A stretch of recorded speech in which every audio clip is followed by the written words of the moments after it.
dalam nama Kristus Yesus. Saat ini kita akan mendengarkan kebenaran firman Tuhan, tetapi marilah kita berdoa terlebih dahulu. Terima kasih Bapa, terima kasih Yesus, terima kasih Roh Kudus buat segala berkat penyertaan Tuhan yang dapat kami rasakan hingga pada saat ini.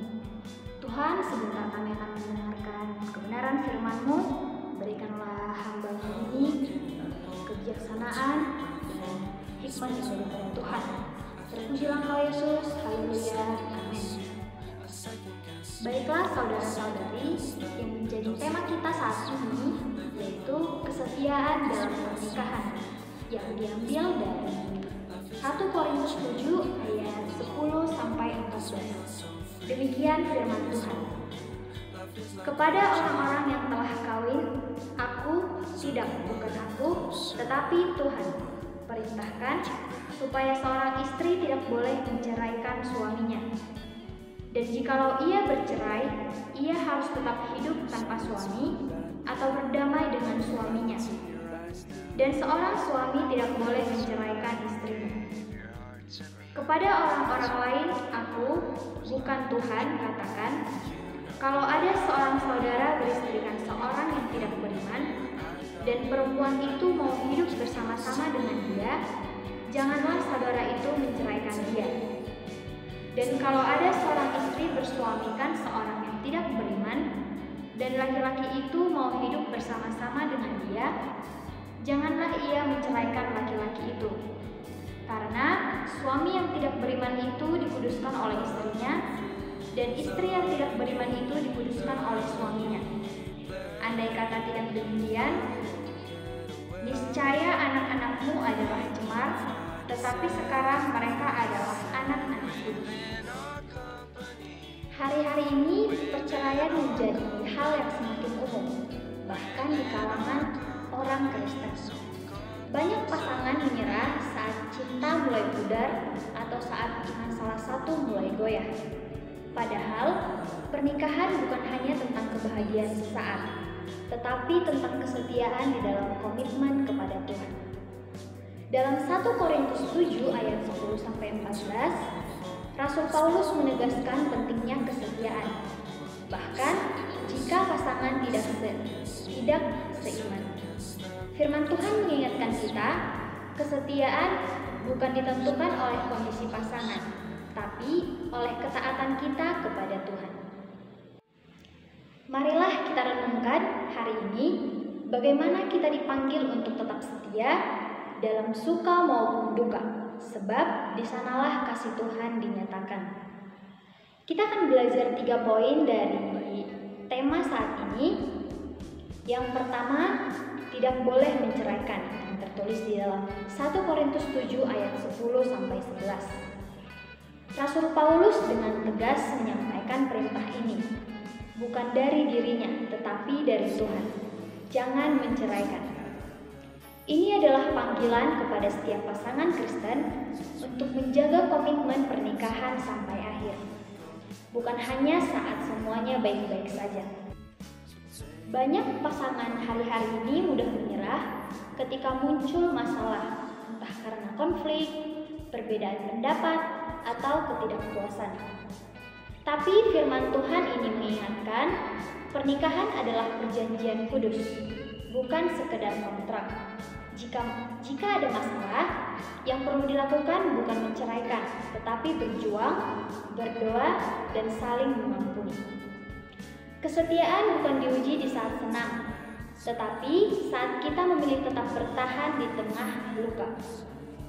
Poin yang kedua, jangan menceraikan walau pasangan tidak beriman. Yang dapat kita lihat dalam 1 Korintus 7 ayat 12-14. Paulus lalu bercerita kepada mereka yang pasangannya tidak seiman. Mungkin seseorang bertobat setelah menikah, tetapi pasangannya belum percaya kepada Kristus. Apa yang harus dilakukan? Jawabannya jelas, jangan menceraikan. Selama pasangan yang tidak percaya itu bersedia hidup bersama. Tuhan tidak mengizinkan kita mundur dari pernikahan hanya karena pasangan belum mengenal Tuhan. Justru disitulah kesetiaan kita diuji. Mampukah kita mengasihi dan kita berdoa bagi pasangan kita? Kesetiaan dalam pernikahan juga berarti tetap berharap dan menantikan waktu Tuhan bekerja dalam hati pasangan kita. Selanjutnya, poin yang ketiga, yang tidak beriman akan dikuduskan oleh yang beriman. Terdapat dalam 1 Korintus 7 ayat 14. Ayat ini bukan berarti pasangan yang tidak percaya otomatis diselamatkan. Tapi hadirnya orang percaya dalam pernikahan membawa pengaruh rohani yang besar.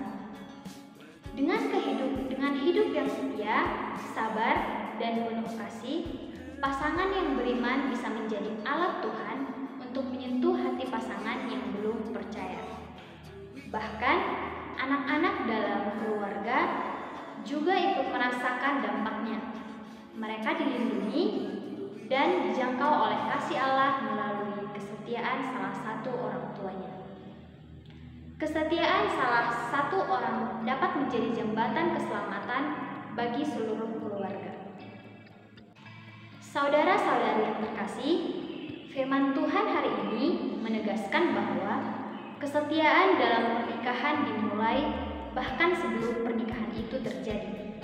Sebagai orang percaya, kita dipanggil untuk membangun pemahaman dan komitmen yang benar sejak sekarang, bukan nanti saat sudah menikah. Jadi saudara-saudari, baiklah kita mempersiapkan hati dan iman, melatih kesetiaan sejak sekarang, dan membangun pengertian bahwa pernikahan adalah perjanjian, bukan permainan. Jadi saudara-saudari, marilah kita berani menolak hubungan yang tidak membawa kita lebih dekat kepada Tuhan, walau terlihat menyenangkan. Berani menunggu waktu Tuhan, bukan terburu-buru karena tekanan usia atau lingkungan. Dan berani belajar mencintai dengan komitmen, bukan hanya dengan perasaan. Ingatlah, kesetiaan adalah karakter yang dibentuk, bukan muncul tiba-tiba saat pernikahan. Dan ketika kita setia kepada Tuhan dalam masa lajang, kita sedang mempersiapkan diri menjadi pasangan yang setia dalam pernikahan kelak. Amin firman Tuhan, mari kita berdoa. Tuhan Yesus yang baik, kami sudah selesai mendengarkan firman-Mu Tuhan. Biarlah firman-Mu ini dapat berbicara dalam hati kami masing-masing. Terpujilah Engkau Yesus, hari ini, esok kekal, sampai selamanya.